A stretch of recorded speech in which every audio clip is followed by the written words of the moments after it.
और तो corona corona के अंदर मैं वापस नहीं गया था गांव, मैं जयपुर ही रहा था पूरे कोरोना, यही था मैं। और मेरा ये था कि यार जिस शहर ने रोजगार दिया उस शहर को छोड़ के क्या जाए, ये कोई तरीका थोड़ी हुआ कि कमाई करनी हो तब तो शहर और डर लगा तो भाग के गांव। तो फिर कमाई करने वाले टाइम में गांव भी बैठा रहता तो यहीं रहेंगे, जयपुर छोड़ के नहीं जाएंगे। उल्टा मैं दादाजी को यहाँ लेके आ गया, मैं चलो आप मौत आएगी तो गांव ही आ जाएगी, नहीं आएगी शहर में नहीं आएगी, कौन सा। और उनकी मेरे साथ ट्यूनिंग खूब अच्छी है तो आगे। अब उन्होंने 10-15 दिन बाद उन्होंने कहा मेरे तो दाढ़ी करवानी है, हेयर कट करवाना है। उनके वो है कि थोड़ी सी दाढ़ी आ जाए तो उनको चुभने लग जाती है, तो गांव में तो जाग करवा के आ जाते हो। अब कोरोना में तो कोई दुकान भी खुली नहीं। फिर मैंने इधर उधर से कहीं से एक नंबर का बाड़े और कोई एक बंदा मिल गया, तो उनका सर मैं घर पे आके कर जाऊंगा यार, सबसे अच्छा रुपए थोड़े ज्यादा ले लो, घर पे आके कर जाओ, तो घर पे आके कर जाते हैं। तो एक दिन, अब वो 15 दिन फिक्स था, हर 15 दिन बाद मेरे कदे बुला उसको। और वो भी गांव का सा लड़का एकदम, तो वो आज से उनसे आता ही भी कर लेता, तो उनको थोड़ा ये भी रहता है भाई, वरना तो हम 2-3 भाई भाई रहते, हम ही बात करते, कोई नया आदमी आके 2 बातें बोले, ओ ताऊ जी कैसे हो, ठीक चल रहा है सब, तो उनका थोड़ा मन भी रहता। तो मैं उसको बुला लेता। तो एक दिन वो चेयर पे बैठे बैठे सेविंग करवा रहे, उनकी वो सेविंग भी, मैं सामने सोफे पर बैठा बैठा कुछ पढ़ रहा था। फिर उसको कहे, वो कहेंगे दाढ़ी काट दे।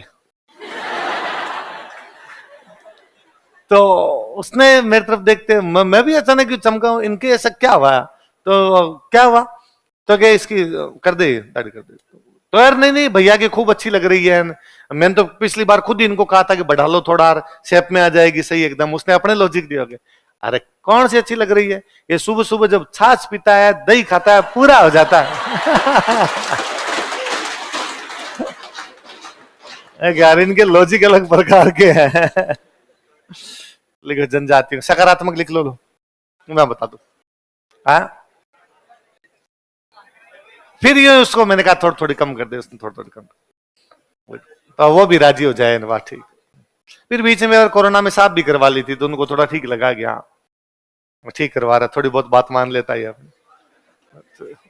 पर मैं उनको दिल्ली बैठ के भागवत पुराण सुनाता। मैंने पुराण पढ़े कोरोना में, भागवत पुराण, विष्णु पुराण और एक शिव पुराण है कोई और पढ़ा, तो तीनों सुनाए उनको। कि मैं दिल्ली उनको बिठाता, मैं उनको आता है पुराने टाइम में पढ़ा हुआ है, पर अब आंखें साथ नहीं देती, तो अब उनसे पढ़ा नहीं जाता। फिर मैं उनको पढ़ा पढ़ा के सुनाता और उनको खूब सारी बातें पता होती, तो मैं पूछता भाई ये लाइन क्यों है, तो उसके अर्थ भी बता दिया करते, तो उनका वो थोड़ा ठीक रहता है। गाँव होता तो मेरे को पुराण कौन सुनाता, तो यहाँ पे तो तुम थोड़े पुराण वगैरह सुना देता है। बाकी मुझे ये लगा था कि वो टीवी देख लेंगे, पर उनका कोई इंटरेस्ट नहीं, 1% इंटरेस्ट नहीं। उल्टा मैं टीवी लगा था, बंद कर यार, क्या लगा दिया। कारण उसका, क्योंकि एक तो मैं देखता कि रामायण महाभारत दिखा दूंगा सारी की सारी, वो सब हिंदी में आते हैं, उनके लैंग्वेज बैरियर, उन्हें लगता मैं यूं पढ़ा हुआ सुनाऊं, वो भी हिंदी में मैं सुना रहा हूं, पर वो उनको समझ में आता है, पर यूं बोले वेन वो डायलॉग सन उनके यूं पल्ले पड़ते नहीं सीधे सीधे, तो फिर उनके आंखें साथ नहीं देती इतना। तो फिर वो था कि हाँ तो पढ़ पढ़ के सुना दे। या फिर उनको किसी ने यूं बता दिया था कि काफी सालों से बताया हुआ है कि इतनी बार आप यदि माला फेरते हो तो स्वर्ग मिलता है ना। तो वो डेली गिनते अपने कि आज मैंने कितनी माला फेरी है, और लिखते कि आज 10,500, कल 9,278, आज इतने 8,000। फिर डेली वो शाम को कम होती, इस दिन चिंता और करते, 8,000 ही हुई यार आज तू बात लग गया था दिन में मेरे से, वरना तो मैं इसको 10 कर देता। समय का थोड़ा वो नहीं रहता। सुबह ये था उनके, भाई 4 बजे उठ जाते हैं, तो गांव में 4 बजे उठ जाते हैं, तो मम्मी या गांव रहते हैं तो ताई जी ने वो चाय बना के दे देते। या मैं था कि भाई आप तो जब भी उठो, वैसे 4 बजे मेरी आंख खुले नहीं खुले, पर आप तो मुझे उठा देना, मैं चाय बना दूंगा आपको। पर उनके टाइम वाला रहता नहीं, वो कई बार 2 बजे उठा देते, उठ जा रहा है चाय बनना है। मैं 1 बजे तो खुद ही सोता, मैं यार 4 बज गए, मैं उठता अब 2 ही बजे, 4 बज गई, तर घड़ी में सही देख। फिर उनको वापस कहता कि सो जाओ थोड़ी देर और, अभी 2 घंटे बाद में थोड़ा और, उसके बाद बनाते हैं अपने। पर अच्छा लगता है, आप भी बैठा करो जाके। और मेरे सबसे अच्छा वो है कि बस पुरानी पीढ़ी को पता नहीं कितना नॉलेज है जो उनके साथ चला जाएगा। एक दिन हम उस समय 3 भाई रहते, कजन आपस में ही, और वो उनको आए हुए, तो मेरे रूम के अंदर वो रहते, एक रूम में एक भाई, एक रूम में एक भाई।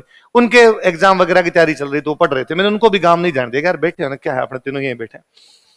तो मेरे वाले रूम में रहते थे। एक दिन मैंने यूं ही नॉर्मल उनसे पूछा कि आपका जन्म तो आजादी से पहले हो गया, तो उनका हाँ। तो भारत में प्रधानमंत्री कौन कौन बने, आप तो सब जानते हो, सारे प्रधानमंत्री। उनका हाँ। वो अक्सर ज्ञान है, उनको एक दिन भी स्कूल नहीं गए हुए, केवल यूं लिखना आता है, पढ़ना आता है उनको, वो घर में सीख जाया करते, कुछ चाचा ताऊ टाइप सिखा दिया करते होंगे। मैंने पूछा कौन कौन प्रधानमंत्री बने, तो उनका पहले प्रधानमंत्री नेहरू जी थे। हाँ, वो नेहरू जी की मृत्यु पर कौन बने, तो उनका एक आदमी बना था जो थोड़े टाइम के लिए बना था, फिर उसको हटा दिया था, गुलजारीलाल नंदा, कार्यवाहक। मैं कहता हूं स्टूडेंट के भी दिमाग में नहीं आया जल्दी से। फिर मैं उसके बाद कौन बना, तो उनका उसके बाद एक व्यक्ति बना जिसकी हाइट छोटी थी, उसने पाकिस्तान को हराया था और गेहूं लाया था।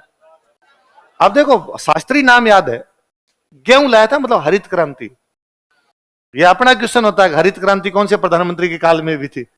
पाकिस्तान हराया था 65, हाइट कम थी शास्त्री जी की। उसके बाद वो वापस बना था जो नेहरू जी के मरते बना था, गुलजारीलाल नंदा। इसका मतलब गुलजारीलाल नंदा 2 बार कार्यवाहक है।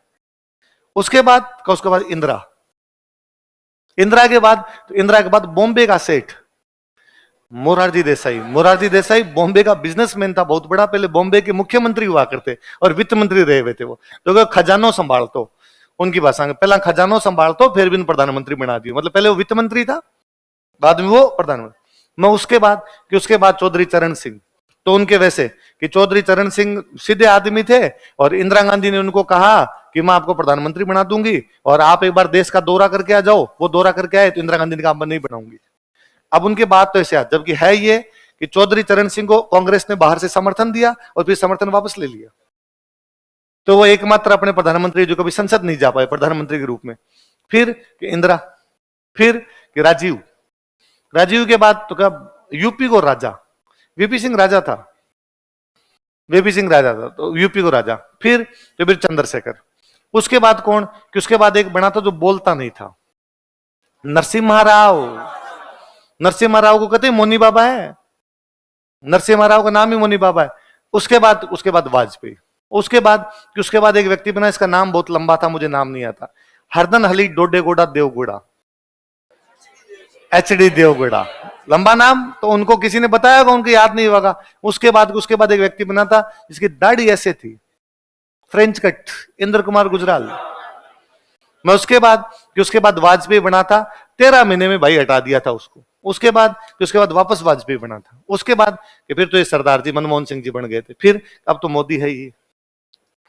मैंने वो जो कजन तैयारी करता उसको बुलाया कि इधर भारत के प्रधानमंत्रियों के नाम बता। उसने कहा इजी भाई साहब अभी बता देता हूं, नेहरू जी, शास्त्री जी, मैं थप्पड़ मारूंगा मैं। ये तो इनकी एज निकल गई, तैयारी करवाते ना, इनका सिलेक्शन जल्दी होता।